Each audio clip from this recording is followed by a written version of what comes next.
If you open web application, you see HTTPS. So there is always a sign exclamation mark. But in mobile, that's not there. So user using mobile app will never know whether this is a secured site or not. And this is one example. So a lot of those parameters get changed in mobile, and it's different universe. So thinking that okay, web and mobile are same is the first hoax that got broken when they started seeing a lot of hacks that were entering through mobile as the parameter and leading to a lot of hacks. In fact, we had detected one of the issue in Ola back then, which was in news as well, where again the wallet issue was launched and it was misused. That was around 2015-ish. If your app is vulnerable, it can be an entry point for any hacker to hack into any other application, if that is also a possibility, because the phone has so many personal details. It's very critical. Hello everyone, welcome back to the GB show. I'm here in Mumbai today where we are doing an amazing event with the Appknox team, and we are going to talk about the mobile app security over there. So today mobile app is major concern for each and every enterprise, and we are going to talk that how Appnox is solving those issues and problems. To discuss on this, I have with me Harshit Agarwal. He's a CEO of Appnox and have around decade of experience. Let's hear him out.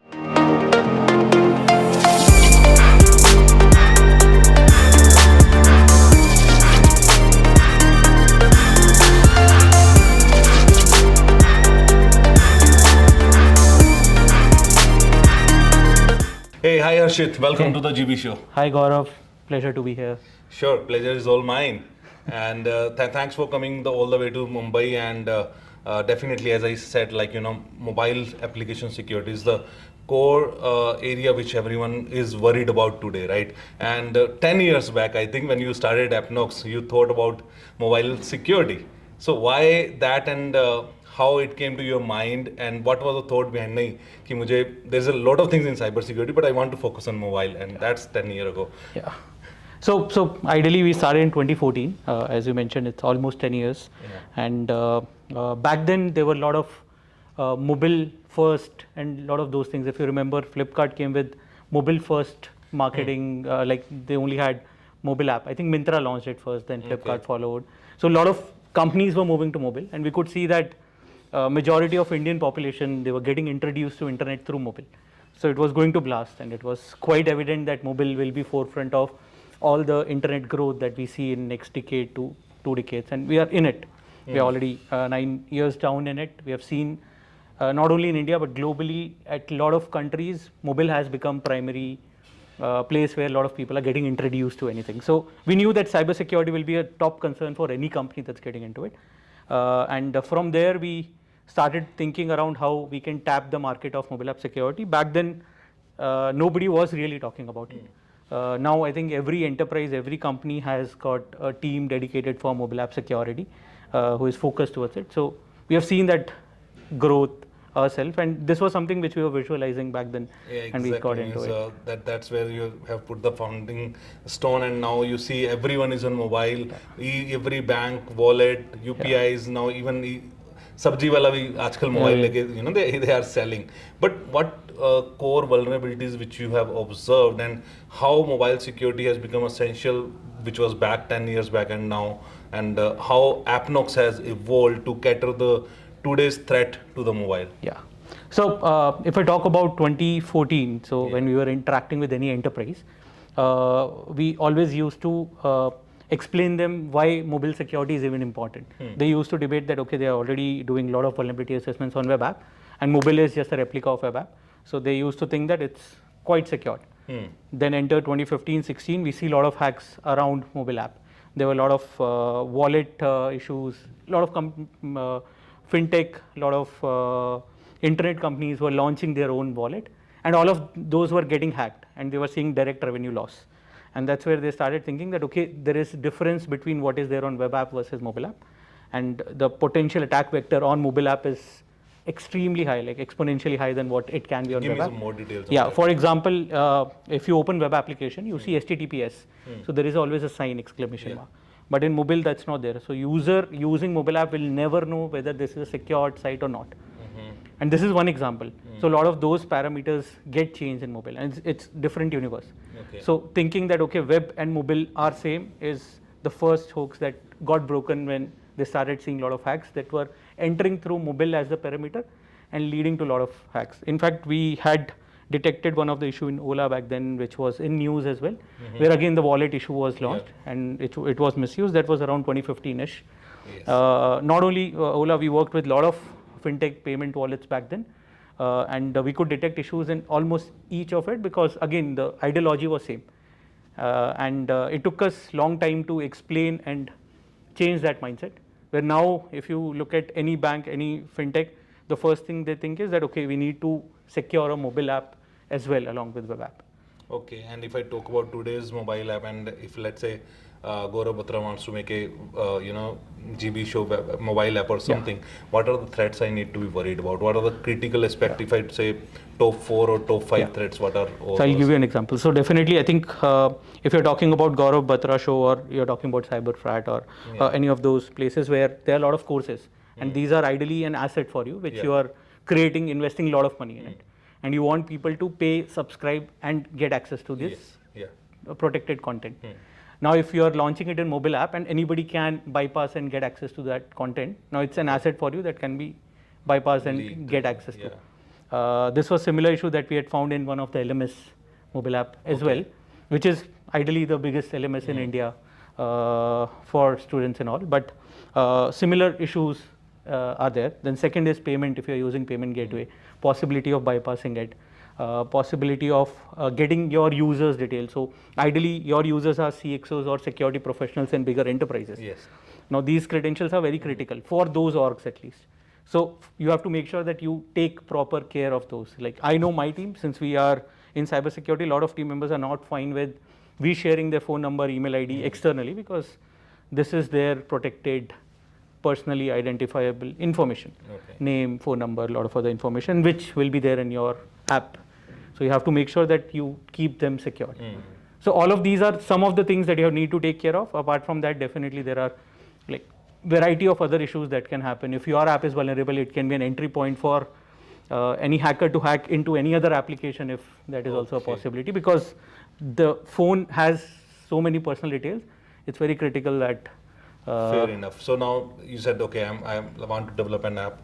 There are issues, okay, which you have highlighted. I am looking for someone to secure it. Why Appnox? Yes.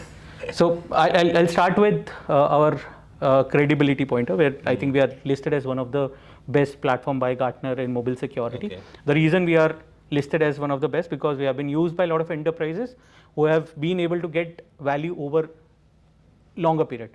Like we do work with a lot of banks and all, and our automated suite that we pitch the most, it's vulnerability assessment suite that detects 80%, looks for 80% of security loopholes, which covers majority of vulnerability assessment, followed by we have our in-house team of penetration testers who are only who have only done mobile app, and for more than 5 to 7 years of experience each of researchers has in mobile app security. So the in-depth testing that they can do on your app is far superior than you go to any other vendor who does VAPT for everything. Now, as I mentioned, there are different attack vectors for mobile app. So a web app security researcher versus mobile app security who is only doing niche of mobile security will be far superior quality. So we focus on superior quality. We say that it might be a commodity for a lot of companies where they just look at mobile as one of the assets. For us, this is the only asset. So we go very deep in it. We make sure that we don't leave any stone unturned. If any customer works with us, we have not seen any hack yet, but I'm not saying that we make them 100% secure. It's a naive term if I start using that. That's not possible, but definitely we have a team that keeps on looking at new security issues. We have a separate research team that looks at 0 days. We keep on updating our software. We keep on going more deep in mobile, thus ensuring that our customers' apps are secured. And we don't work with them as an engagement of customer and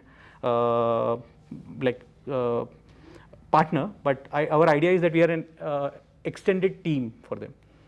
So we work with their security team to make sure that we set up those processes, we make sure that it does not get repeated, and that's where a lot of our retention comes, where we have hardly seen churn in any of our enterprise clients. If they've got with us, they keep on working with us for very long period. So tell me more about your client base and success stories if you have. Sure. So for example, we work with all top 5 private sector banks in India. That's awesome. We work with some of the biggest FMCG players across the globe, Fortune 500 companies like Unilever, Singapore Airlines, Shell, and a lot of other bigger players that we hear day in day out in our usage. Where we have enabled, again, if I talk of any of these Fortune 500 players, they have offers of 60, 70 mobile apps that we are securing through our platform. Day in, day out, as and when new updates get released, we make sure that we secure them.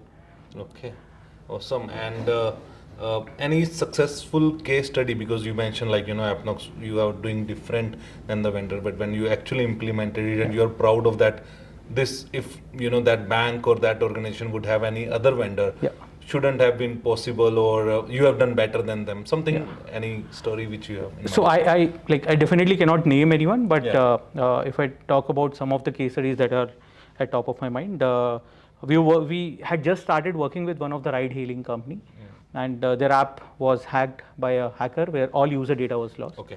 And for them, they had to make sure that it's secured. So the first thing we did was we got in, we helped them detect issues where I remember my co-founder, CTO Shubho, flew to their office. They were based out in Mumbai. And for almost 2 days or 3 days, they worked overnight to detect issue, make sure that Shubho worked with their technical team to make sure that they fix it. And once they were fixed, they had fixed the issue, we immediately tackled the hacker, because he had reached out that if you don't let us know, we'll make the news outside. Okay. And since we had already fixed the issue, and that is the ideal approach that any enterprise should take. If it's hacked, first secure it, and then definitely you need to do the cover up for whatever you have lost. So they made sure that they create a PR ready where they say that, okay, this was detected, within 24 hours we fix it, because that builds trust. Yeah, Definitely exactly. any hack incident will have impact on trust. So we worked with them, we told this is the ideal approach. We ensured that we work with them to fix issue, give response to hackers, and we acknowledge that, okay, the app was hacked, but we'll make sure that it gets fixed and the news goes out in positive manner, which can do damage control somewhat, but definitely I think that was one of the incident which I remember a lot. Apart from that, we also worked with regulators over here when the whole UPI and all was getting launched. Okay. So over there we worked with them to again detect some of the issues, work with the banks to fix it. That was our entry point to a lot of banks, and that was one of our early entry into banks from payment wallet. Okay. So that's a evolved story as well. Awesome. I think amazing story about your clients. But if I take a name like Appnox, for Appnox, how branding, PR, and other stuff, because you have done the great 2.5 million ARR, right? That's a great number. So how the journey have been, and how you make sure that the organization you are serving have a full trust in you. Yeah. So multiple things. I think we started our company in 2014. We were lucky to raise funds in 2015. Okay. Once we started doing that, we started working with fintech and all that I was talking about, a lot of wallets. Any new internet company that was launched back then, we were working with them. Okay. And our ideal approach was telling them that you are vulnerable, so you can plug in Appnox, that will make sure that all of your releases are secure. That worked. Then suddenly we realized that there is a VC tribe, there's nobody investing. And that's where we went through a tough turn where we had to make sure we give something to investors. They were behind us. This was 2018, pre-COVID. And they told that, okay, in 3 years you have not shown growth, what exactly you are doing. And we had a lot of customers, and suddenly a lot of them started shutting down. Like Tiny Owl was one of our customers. There were similar customers that we were serving. And a lot of them started shutting down, cutting cost, releasing less of updates. So this was hurting our revenue directly. And that's where we evolved to bigger enterprises. Okay. And from there, 2018, we started working with one of the biggest bank in India. That was our first bank, who believed in us. We got in, we started working with them. Today, we work with top private sector banks in India, top 5.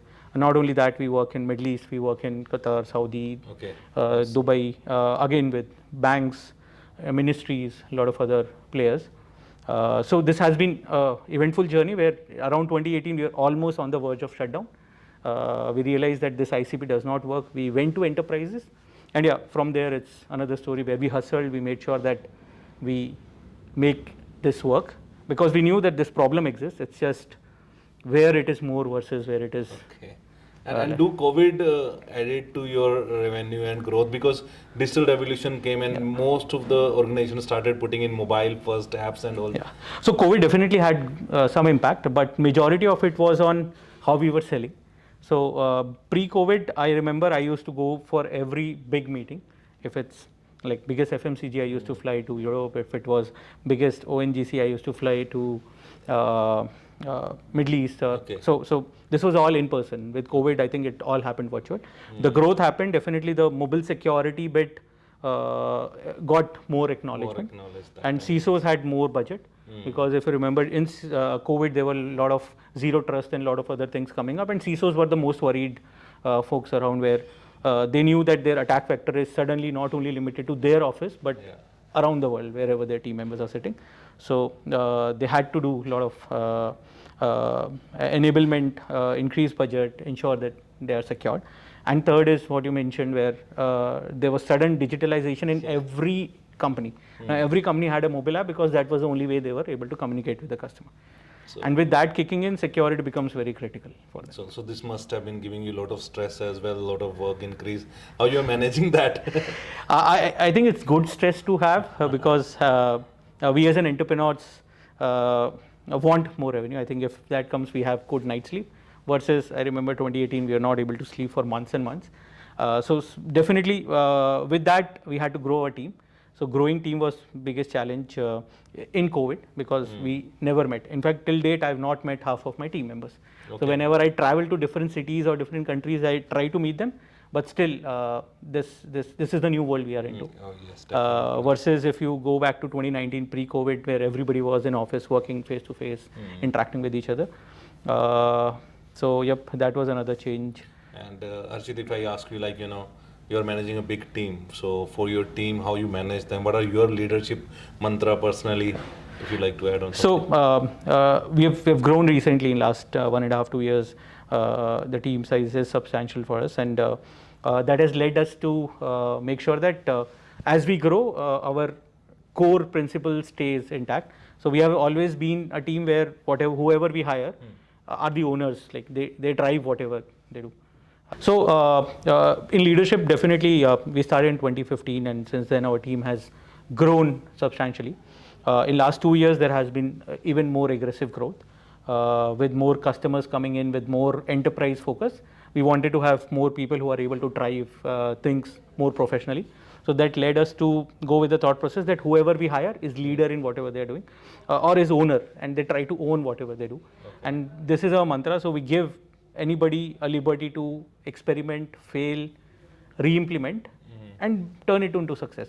If that would require investment, then we'll do that. Okay. We'll make sure that we don't shy away from it, because until you don't back your team members with experiments and all, you won't be successful. They won't be successful. That would lead to you being successful. Exactly. And that has led us to very extremely like self-enthusiastic team who drives things, and our churn in team is also very less. Like during COVID and later, a lot of people were talking about technical team leaving and all. So we had zero churn in our technical team. We had zero churn in our marketing team, customer success team. In fact, almost 3 to 4 team members who had left us before COVID, they all came back and started working, owning different initiatives internally. So all of that is something that we are really proud of. Our culture is one of the things that has made us what we are today. Awesome, Harshit. And after hearing this, if someone wants to connect with your team, how I can join or how I can work with your team, where I can reach out to you? Yes, so we do have careers page on our website. More importantly, I am reachable on LinkedIn. I'm quite active on LinkedIn. I think more than any other social media network, LinkedIn is one of the places where I go first in the morning, last in the night. So quite reachable over there. And you can reach out to anybody in our team. They will make sure that you are routed to right set of team to get you on board in case you are fit for us. We are hiring for multiple roles, so definitely looking for more people to join. Sure, fair enough. And here's my last section where I will like you to talk to the direct audience over there. And for that, if there are people who wants to be an entrepreneur and they are into cybersecurity, so cybersecurity entrepreneurship, what are the advice you have for them? Yes, I think first of all the best. Definitely, this is going to be a long journey. Major reasons for it is cybersecurity is built on trust, and any new cybersecurity or newbie into it, it becomes difficult for you to get in on day zero. But eventually, if you start building your trust, you are there. The second is there are a lot of folks around. who have done successful exit in India in cybersecurity. It's a small community. You can reach out to them. I'm more than happy to interact. In fact, I've been working with 2-3 startups who are at early stage, helping them not make mistakes that we made. So they are all reachable. You can reach out to me as well. And then it's a good space to be in because there's consistent B2B revenue that you are going to generate in it. Cybersecurity is a growing business. I don't see any red flag in it because wherever economy is going through, whatever is happening, even in COVID we saw, the cybersecurity business grew. So this is one business that's going to stay intact wherever, whatever happens across the globe.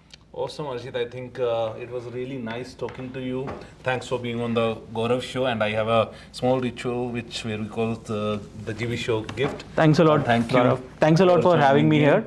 And guys, till then, I have a follow-up episode for this. I'll see you next Sunday. Till then, be safe. Take care. Bye-bye.